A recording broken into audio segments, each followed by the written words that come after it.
Mchezo umemalizika. Wekundu wa Msimbazi Simba Sports Club wamefanikiwa kuweza kupata alama moja wakiwa katika ardhi ya ugenini.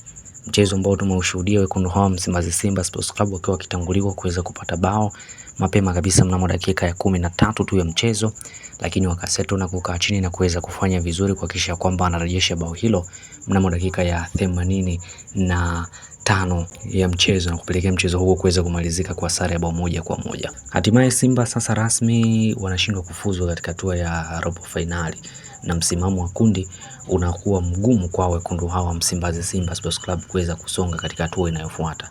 Mchezo ambao Simba wameonekana kumiliki mpira kwa hali na mali, mchezo ambao Simba wameonekana kuwa bora, lakini bado hali imezidi kuwa hali.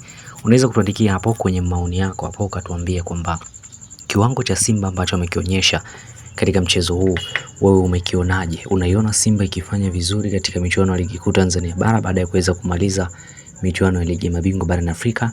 Tuandikie komenti yako hapo kwa uzuri. Lakini pia unaweza kutuambia namna ambavyo umemtazama kocha Steve Barker katika michezo tu hii kadhaa ambayo amecheza akiwa na kikosi cha wekundu wa Msimbazi Simba Sports Club. Unamuona kocha Steve Barker akipeleka Simba katika nchi ya ahadi? Na kwa pia usiache kutuandikia maoni yako hapo kwa uzuri kabisa. Kama bado hujabonyeza maneno ambayo yameandikwa subscribe yaliyo hapo chini ya video yako, nikukumbushe sana unayo nafasi kubwa kabisa ya kuweza tu kubonyeza hivi sasa maneno ambayo yameandikwa subscribe yaliyo hapo chini ya video yako. Kwa ukibonyeza maneno hayo basi utaweza kuwa kwanza kuwa unazipata zile update, lakini pia na zile taarifa mbalimbali hususan za kimichezo kutoka hapa ndani ya Kemgongo TV.